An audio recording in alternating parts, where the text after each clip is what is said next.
Victoria মেমোরিয়ালে ওরা যখন এসে পৌঁছলো তখন সন্ধে হয়ে গেছে। রাস্তায় রাস্তায় আলো জ্বলে উঠেছে।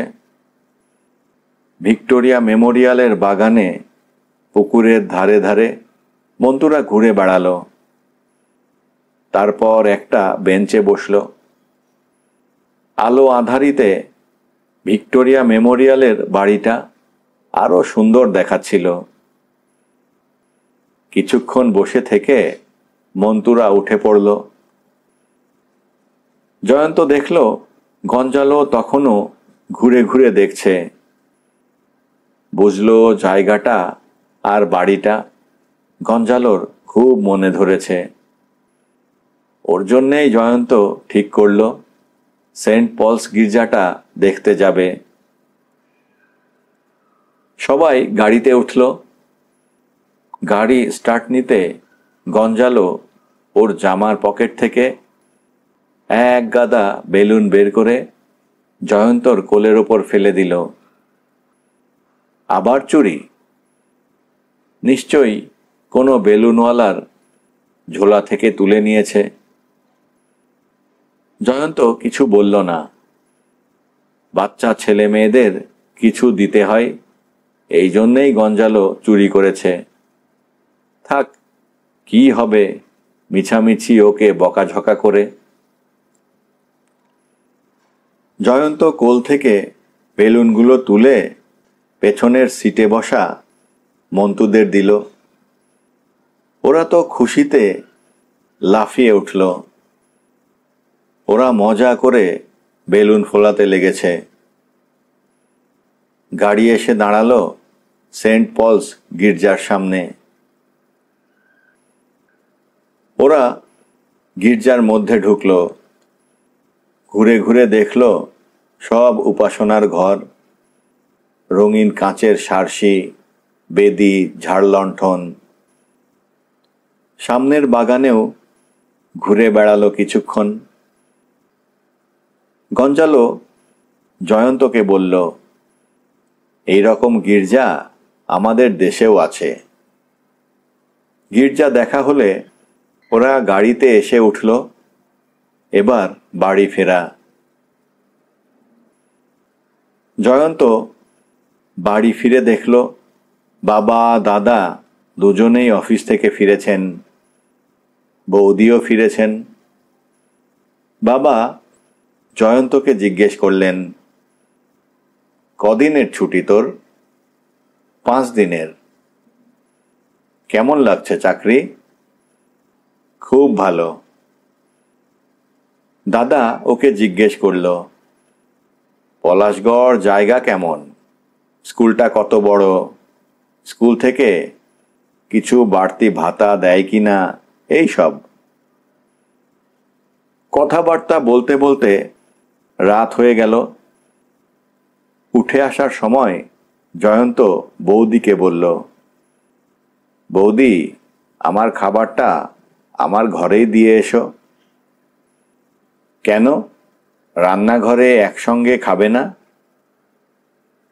না, মানে ইয়ে হয়েছে, লেখাপড়া কাজ আছে একটু, ঘরে বসেই খেয়ে নেব। বেশ। নিজের ঘরে এসে জয়ন্ত গঞ্জালোকে দেখতে পেল না। এ তো এক মহা ঝামেলা হলো। কোথায় গেল গঞ্জালো? ভাবল, দেখি একটু অপেক্ষা করে, ততক্ষণে না এলে বাইরে গিয়ে খুঁজতে হবে। একটা গল্পের বই নিয়ে জয়ন্ত বিছানায় আধশোয়া হলো। রাত বাড়ছে, কিন্তু গঞ্জালোর দেখা নেই।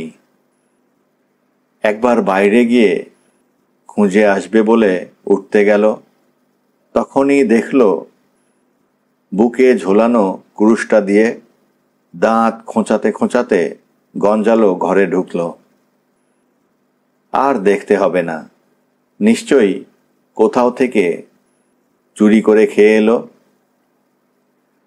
জয়ন্ত আর কি বলবে, চুপ করে রইল। গঞ্জালো বিছানার উপর এসে বসল। দুজনেই চুপচাপ বসে রইল। বৌদি খাবার নিয়ে ঘরে ঢুকল। জয়ন্ত খাবারের থালার দিকে তাকিয়ে বলল, বৌদি, আরো গোটা 10 রুটি আর হাতা 5 ভাত দিয়ে যাও। বৌদি অবাক, বলল, ঠাকুরপো, তুমি রাত্রিরে তো বেশি খাও না। ওখানে গিয়ে অভ্যেস হয়ে গেছে, অঢেল চাল ওখানে। ও, ঠিক আছে, দিয়ে যাচ্ছি। একটু বেশি করে তরকারি এনো। আচ্ছা। বৌদি সব দিয়ে গেলে জয়ন্ত ডাকল, এসো সাহেব, খাবে, এসো। গঞ্জালো নড়ল না। জয়ন্ত বলল, কি হলো তোমার? গঞ্জালো বলল, আমাকে খাইতে দিলে আর সকলকে না খাইয়া থাকিতে হইবে। জয়ন্ত বলল, সে ভাবনা তোমাকে ভাবতে হবে না। যা দিয়েছে তাতে তোমার একটু পেট ভরবে বই কি। গঞ্জালো তবু উঠল না। জয়ন্ত উঠে গিয়ে ওর পিঠে হাত বুলোতে বুলোতে বলল, তুমি যে কোনো দোকান থেকে সেঁটে এসেছ, মানে খেয়ে এসেছ, সেটা জানি। নাও, এখন এটুকু খেয়ে নাও। অগত্যা গঞ্জালো এসে খেতে বসল। খাওয়া দাওয়ার পর জয়ন্ত সব এঁটো বাসনপত্র রান্নাঘরে রেখে এলো। নিজেই জায়গাটা জল ন্যাকড়া দিয়ে মুছে দিল। তারপর একটা শতরঞ্জি বিছিয়ে দিল। নিজের কোল বালিশটা গঞ্জালোকে দিল মাথায় দেবার জন্যে। গঞ্জালোর আর কথাবার্তা নেই, সেই শতরঞ্চির ওপরই বসে পড়ল। জব্বার পকেট থেকে আতরের শিশিটা বের করে গায়ে একটু আতর ছিটিয়ে চিত হয়ে শুয়ে পড়ল। অল্পক্ষণের মধ্যেই ঘুম। পরদিন সকালে শিবতোষ এসে হাজির। শিবতোষ জয়ন্তর বাল্যবন্ধু। বলল, তুই এসেছিস, একটা খবর দিলি না? আজকেই তোর কাছে যাচ্ছিলাম। হ্যাঁ, যাচ্ছিলি। রায়বাবু বলল তুই নাকি একটা গাড়ি এনেছিস। হ্যাঁ রে, ওটা স্কুলের গাড়ি। আয়, ভেতরে আয়। শিবতোষ এসে বিছানায় বসল। বলল, তুই এসেছিস, খুব ভালো হয়েছে। কেন রে? তুই কালকে থাকবি তো? শিবতোষ জানতে চাইল। হ্যাঁ, আরো কয়েকদিন আছি, জয়ন্ত বলল। কালকে আমরা লঞ্চে করে সুন্দরবনের দিকে বেড়াতে যাব। তুইও চল না, বৌদি, রুমা, ওদের নিয়ে। তোরা কি কালকেই ফিরবি? জয়ন্ত বলল। সেসব কিছু ঠিক হয়নি, তবে কিছু খাবার দাবার নিয়ে যাব। প্রথমে ডায়মন্ড হারবার যাব, সেখান থেকে নামখানা। তারপর আরও ভেতরে গিয়ে ঘুরে আসব। এই রকম প্ল্যান, শিবতোষ বলল। আর কারা যাবে? অনেকেই যাবে। কুনাল, রমেশ, কানাইদা, সকলেই বাড়ির লোকজন নিয়ে যাবে। বাহ বাহ, তাহলে তো আসর জমজমাট, জয়ন্ত বলল। তুইও চল না, শিবতোষ বলল। বেশ, যাব। জয়ন্ত যেতে রাজি হলো। তার পরের দিন সকাল থেকেই বাড়িতে সাড়া পড়ে গেল। বাসনপত্র, স্টোভ, জামা কাপড় গোছগাছ চলল। রুমা আর মন্টু খুশিতে আত্মহারা। সুন্দরবন নামই শুনেছে, আজকে স্বচক্ষে দেখতে যাচ্ছে। বন্ধুমহলে এর মধ্যেই বলা হয়ে গেছে সুন্দরবন বেড়াতে যাওয়ার গল্প। সকাল 10টা নাগাদ খাওয়া দাওয়া সেরে সবাই তৈরি হলো।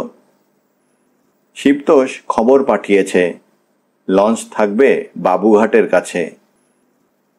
কথা হয়েছে সবাই বাবুঘাটে গিয়ে একত্র হবে। জয়ন্ত একটা ট্যাক্সি ডেকে সব মালপত্র তুলল। বৌদি, রুমা, মন্টুকে নিয়ে পেছনের সিটে বসল। জয়ন্তও ওদের সঙ্গে বসল। ড্রাইভারের বাঁ পাশের দরজাটা হঠাৎ খুলে বন্ধ হয়ে গেল। ড্রাইভার অবাক। জয়ন্ত দেখল গঞ্জালো ড্রাইভারের পাশে গিয়ে বসেছে। ড্রাইভারের হতবুদ্ধি ভাব দেখে জয়ন্ত তাড়া লাগায়, জলদি চলুন। ড্রাইভার আর ভাববার সময় পেল না, গাড়িতে স্টার্ট দিল। জয়ন্ত একবার ভেবেছিল গঞ্জালোকে মানা করবে, কিন্তু বুঝল কোনো লাভ নেই। না নিয়ে গেলে এখানে আবার কি কাণ্ড করে বসে তার ঠিক কি।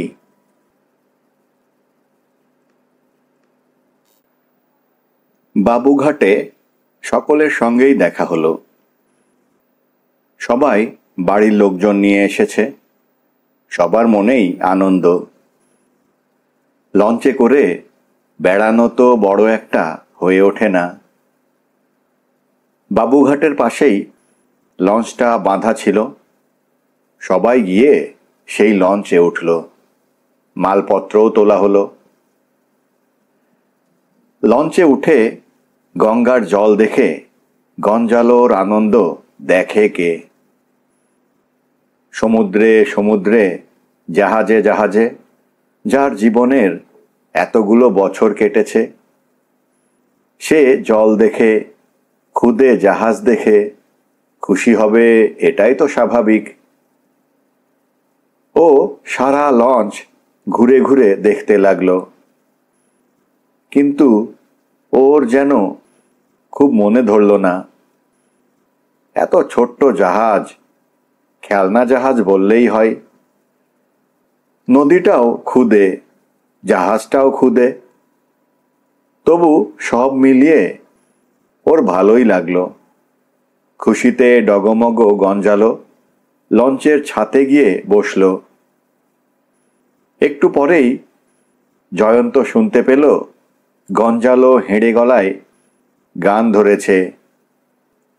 পর্তুগিজ ভাষার গান, ভগবান জানে কি অর্থ তার। কিছুক্ষণ পরেই লঞ্চ ছেড়ে দিল। বড় বড় জাহাজ, নৌকো, স্টিমারের পাশ কাটিয়ে লঞ্চ ছুটল ডায়মন্ড হারবারের দিকে। গঙ্গার দুধারে কলকারখানা, বাড়িঘর, বাগবাগিচা ছবির মতো দূরে দূরে সরে যেতে লাগলো। আধুনিককালের বড় বড় বাষ্পীয় জাহাজ দেখে গঞ্জালোর মনের অবস্থা কেমন হলো এটা জয়ন্তর আর দেখা হলো না। কারণ গঞ্জালো লঞ্চের ছাতে চিত হয়ে শুয়ে আছে তখন। ছোট ছেলে মেয়েরা খুব খুশি। রুমা আর মন্টু তো কোথাও স্থির হয়ে বসছিলই না। একবার লঞ্চের এ জানালাতে, আর একবার ও জানালাতে ছুটে ছুটে বেড়াচ্ছে। বড় বড় জাহাজের পাশ দিয়ে যখন যাচ্ছে, হাঁ করে দেখছে জাহাজের বিরাট খোল। পৃথিবীর কত না দেশের পতাকা উঠছে সেই সব জাহাজগুলোতে। জলে বড় বড় ঢেউ তুলে স্টিমার যাচ্ছে, সেই ঢেউ লাগছে নৌকার গায়ে। নৌকাগুলো তখন উঠছে, পড়ছে। কিছু দূর যাওয়ার পর গঙ্গা প্রশস্ত হতে থাকলো। দূরে সরে গেল ঘরবাড়ি, কলকারখানা। বাতাস শান্ত, গঙ্গায় এখন তেমন ঢেউ নেই। বেশ জোরেই চলছিল লঞ্চটা, কিন্তু লঞ্চটার যন্ত্রপাতিতে গোলমাল দেখা দিল। বার তিনেক ইঞ্জিন বন্ধ হয়ে গেল। সারেং তার দুজন সাগরেদ নিয়ে ইঞ্জিন সারাই করল। লঞ্চ আবার চলতে লাগলো। জয়ন্তরা নিজেদের মধ্যে কথা বলল, নামখানা ছাড়িয়ে আরও যাওয়া হবে কি না। বেশিরভাগই বলল, এই ভাঙা লঞ্চ নিয়ে বেশি দূর যাওয়া ঠিক হবে না। অবশ্য উৎসাহী কয়েকজন বলল, চলো চলো সাগরদ্বীপ স্যান্ডহেড পর্যন্ত ঘুরে আসি। অন্যেরা সবাই অত দূর যেতে রাজি হলো না। সোমবার ভোর ভোর কলকাতা ফিরবে, এই ইচ্ছে প্রায় সকলের। অফিস কাছারি রয়েছে। বিকেল নাগাদ লঞ্চ ডায়মন্ড হারবার পৌঁছালো। সকলেরই খিদে পেয়েছে। চা জলখাবারের আয়োজন চলল। জয়ন্ত অনেকক্ষণ গঞ্জালোকে দেখেনি, নিশ্চয়ই ছাতে আছে। জয়ন্ত সিঁড়ি বেয়ে উপরে উঠল। দেখল গঞ্জালো ছাতে বসে খাচ্ছে।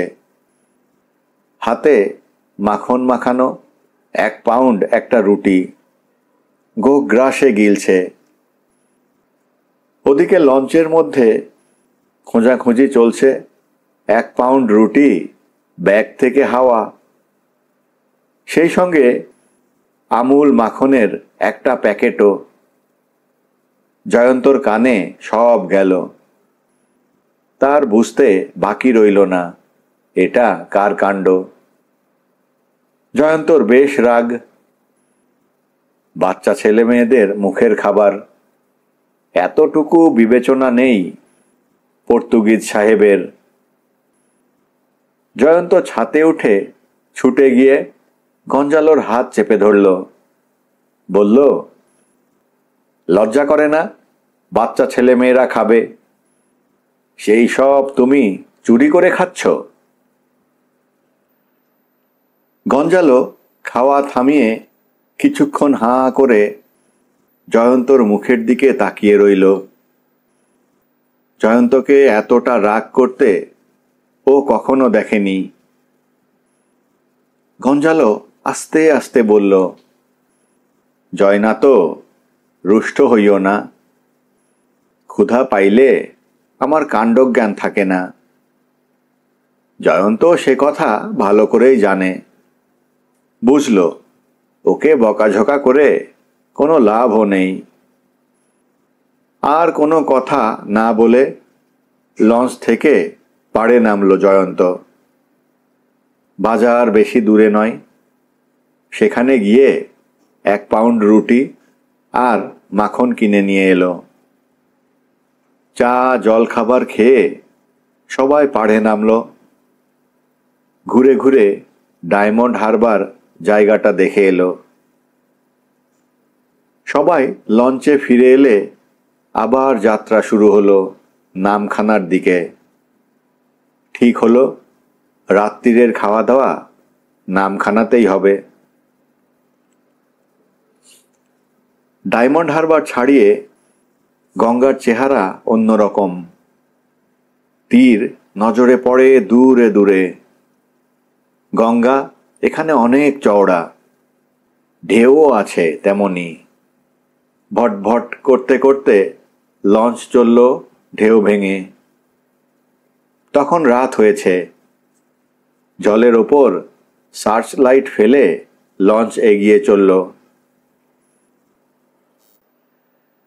লঞ্চ যখন নামখানায় গিয়ে পৌঁছল তখন রাত হয়ে গেছে। নদীর ধারে একটা ভালো জায়গা দেখে লঞ্চের নোঙর ফেলা হলো। রান্নার সরঞ্জাম তীরে তোলা হলো। একটা হ্যাজাক জ্বালানো হলো। একটা গাছের নিচু ডালে ঝোলানো হলো ওটা। আলোয় ভরে গেল চারিদিক। অল্প জ্যোৎস্নাও ছিল আশেপাশে। মেয়েরা রান্নার আয়োজন শুরু করে দিল। বাচ্চা ছেলে মেয়েরা সবাই লঞ্চেই রয়ে গেল। জয়ন্তরা কিছুক্ষণ এদিক ওদিক ঘুরল। দেখবার কিছুই নেই। জংলা জায়গা। অস্পষ্ট জ্যোৎস্নায় গাছগাছালি আর দূরে কিছু বাড়িঘর নজরে পড়ে। রাত জাগা কিছু পাখির ডাক, ডানা ঝাপটানোর শব্দ শুধু। নইলে চারদিক নিস্তব্ধ। জয়ন্তরা ফিরে এসে তাস নিয়ে বসল। একদিকে তাস খেলা চলল আর ওদিকে রান্না। ছোটরা একদল লুডো নিয়ে বসল। বাচ্চা ছেলেমেয়েরা লঞ্চের মধ্যেই ছোটাছুটি করে খেলতে লাগলো। সকলেরই সময় কাটছিল, কিন্তু সময় কাটছিল না শুধু গঞ্জালোর। ঘুম ভাঙতে সে নেমে এলো না। লঞ্চের ছাতেই চিত হয়ে শুয়ে রইল। আর মুড়ি ভাঙল, কিন্তু কাহা তক আর এক নাগাড়ে শুয়ে থাকা যায়। খিদেও পেয়েছে বেশ। খালি পেটে ছুঁচো ডন মারছে। হঠাৎ রান্নার গন্ধ। গঞ্জালো বারতিনেক নাক টানল। আহ, ঠিকই তো, রান্নার গন্ধ। গঞ্জালো তড়াক করে উঠে বসল। দেখল হ্যাজাক জেলে রান্না বান্না চলছে। একবার ইচ্ছে হলো স্টোভে বসানো হাঁড়ি থেকেই কিছু মাংস নিয়ে আসে, কিন্তু জয়না তো আবার রেগে যাবে। রান্না হয়ে গেলে খেতে তো দেবেই। ততক্ষণ খিদেটাকে কি করে ভুলে থাকা যায়?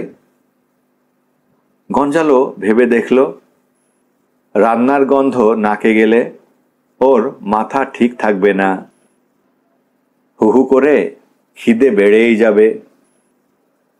তার চাইতে একটু দূরে যাই, রান্নার গন্ধ যেখানে পৌঁছবে না। গঞ্জালো লঞ্চ থেকে নেমে এলো। তারপর কিছুটা দূরে একটা সুন্দরী গাছের নিচে দাঁড়ালো। জায়গাটা বেশ জংলা মতো, চারপাশেই ঝোপঝাড়। গঞ্জালো সেখানেই আপন মনে পায়চারি করতে লাগলো।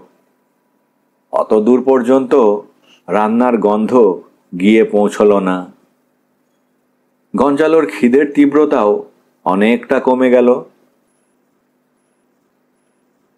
ও আপন মনে পায়চারি করছে। হঠাৎ জ্যোৎস্নার অল্প আলোতে দেখল একটা ছায়ার মতো মানুষ সুন্দরী গাছটার আড়ালে দাঁড়িয়ে আছে। কে লোকটা? গঞ্জালো পায়ে পায়ে গাছটার দিকে এগোলো। কোথায় লোকটা? সুন্দরী গাছটার পেছনে গিয়ে দেখল কোথাও কেউ নেই। তবে কি তার চোখের ভুল? হবে হয়তো। এখানে এই রাত্রির বেলা কে আসবে আবার? গঞ্জালো এদিক ওদিক তাকালো। যেন হাওয়ায় মিলিয়ে গেছে লোকটা। ওদিকে জয়ন্তদের হাঁক ডাক শুরু হয়েছে।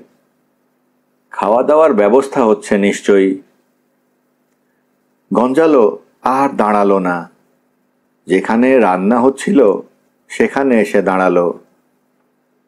জয়ন্ত এতক্ষণ গঞ্জালোকেই খুঁজছিল, এবার দেখতে পেয়ে কাছে এলো।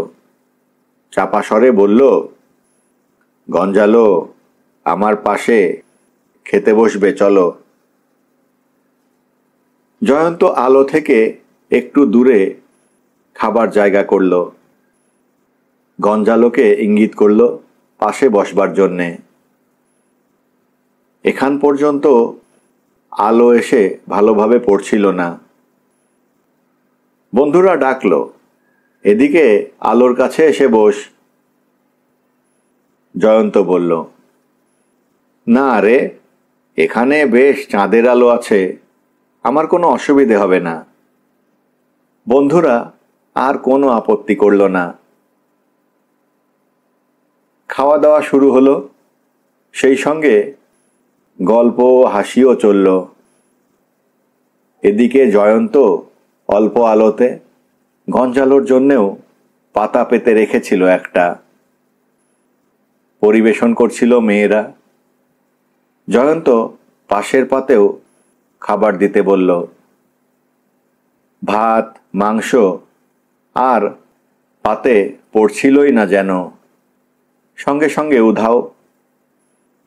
সেই অল্প আলোয় সেসব আর কে লক্ষ্য করছে? গঞ্জালোও পেট পুরে খেয়ে নিচ্ছিল। খাওয়া দাওয়ার পাট চুকতে বেশ রাত হয়ে গেল। সবাই লঞ্চের মধ্যে জায়গা করে শুয়ে পড়ল। জয়ন্ত একটা চাদর আর দুটো বালিশ নিয়ে লঞ্চের ওপরে ছাতে গিয়ে শুয়ে পড়ল। গঞ্জালো এসে পাশে বসল। দুহাত উপরে তুলে হাই তুলল। ওর খাওয়াটা আজকে বেশ ভালোই হয়েছে। তারপর জব্বার পকেট থেকে আতরের শিশিটা নিয়ে ভেতরে গেল। সারেং বিকেল বেলায় বলেছে, ইঞ্জিনে একটু গোলমাল দেখা দিয়েছে। ইঞ্জিন স্টার্ট নিচ্ছে, কিন্তু একটু পরেই থেমে যাচ্ছে। কাজেই জয়ন্তরা আর সাহস করল না আরও ভেতরে যেতে। বিকেল থেকেই দুই সাগরেদ নিয়ে সারেং উঠে পড়ে লেগেছে ইঞ্জিনের পেছনে। ঠিক ছিল, রাতের খাওয়া দাওয়া হলেই লঞ্চ কলকাতার উদ্দেশ্যে পাড়ি দেবে। কিন্তু ইঞ্জিনের গোলমাল। তাই স্থির হলো ইঞ্জিন ঠিক হলেই লঞ্চ ছেড়ে দেবে। এসব কথা ভাবতে ভাবতে জয়ন্ত কখন ঘুমিয়ে পড়ল। সারেংরা ইঞ্জিন ঠিক করতে লাগলো।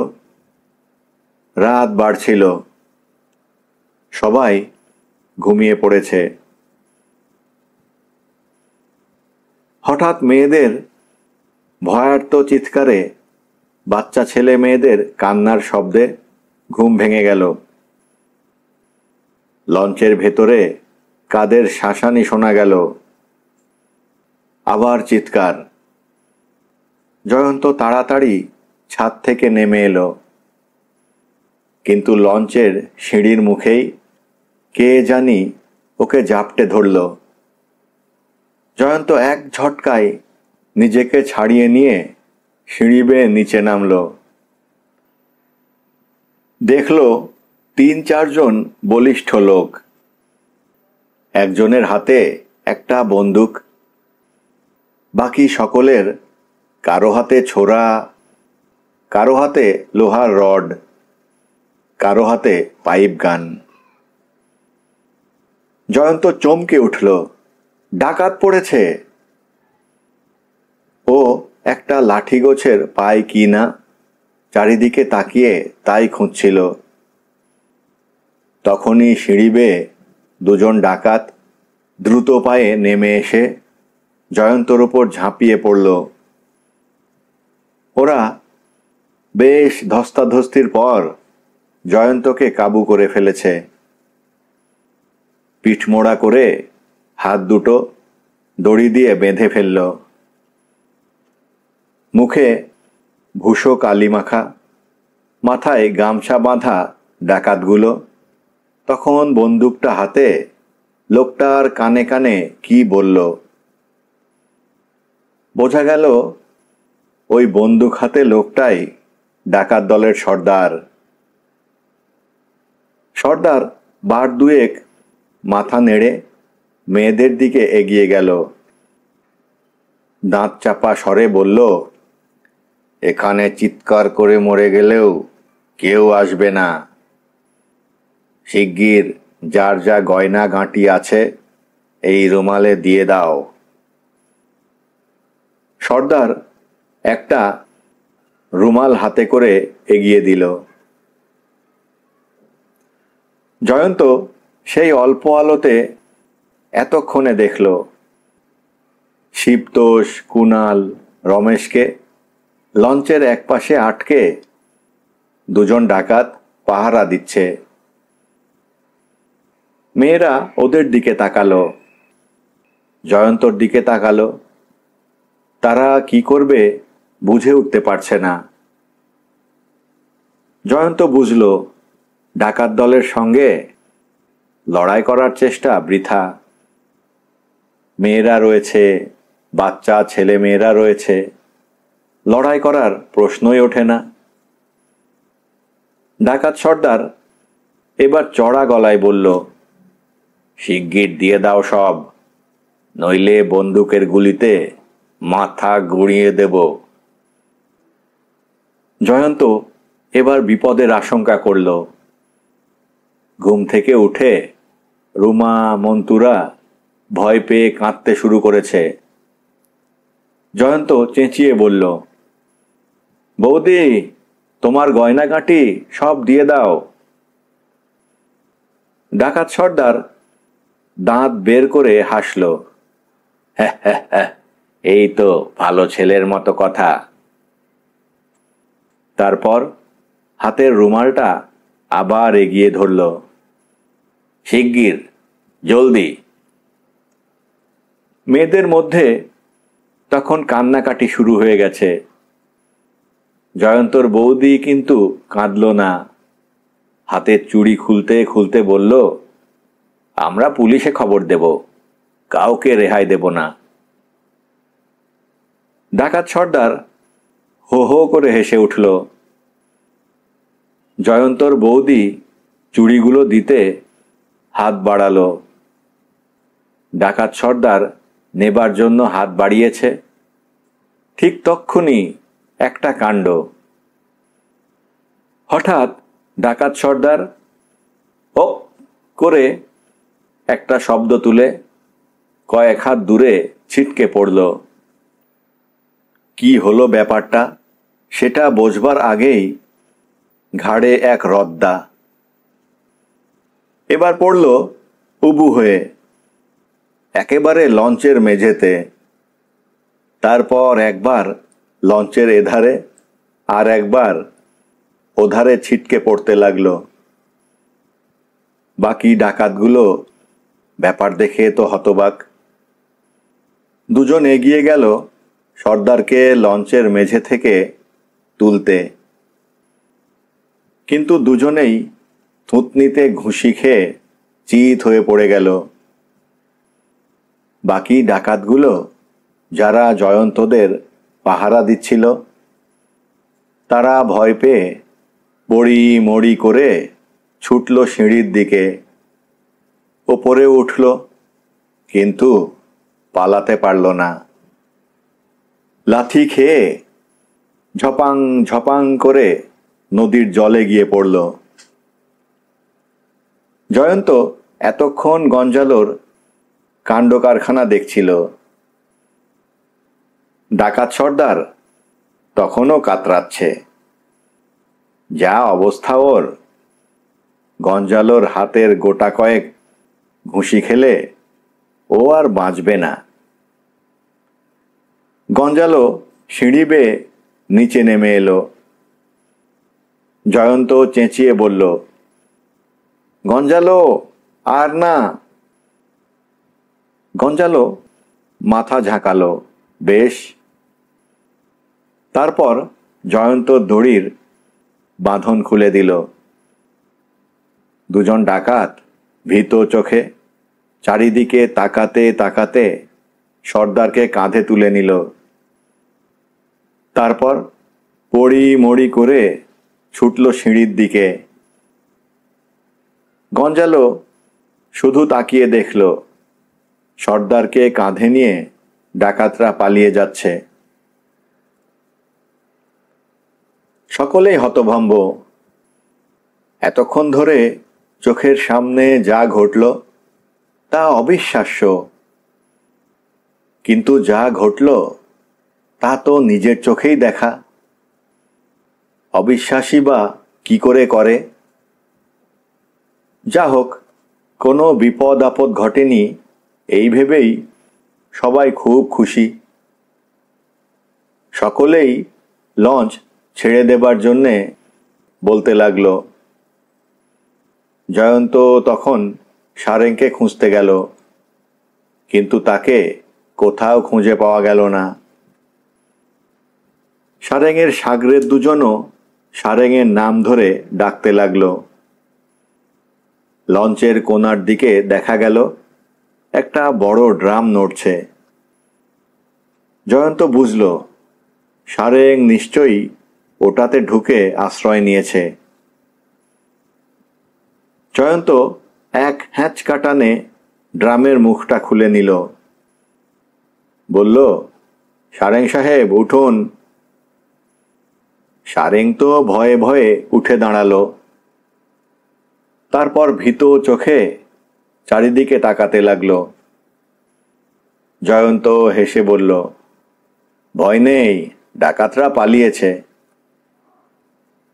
সারেংকে ধরাধরি করে ড্রামের বাইরে আনা হলো। জয়ন্ত জিজ্ঞেস করল, এবার ইঞ্জিনের কি অবস্থা বলুন? আর ঘন্টাখানেকের মধ্যেই ঠিক হয়ে যাবে বাবু। বেশ, আমরা শুয়ে পড়ছি। ইঞ্জিন ঠিক হলেই লঞ্চ ছেড়ে দেবেন সোজা কলকাতা। ঠিক আছে বাবু। বাকি রাতটুকু প্রায় সকলেই জেগে কাটালো। শেষ রাত্রির দিকে লঞ্চের ইঞ্জিন চালু হলো। লঞ্চ চলল কলকাতার দিকে।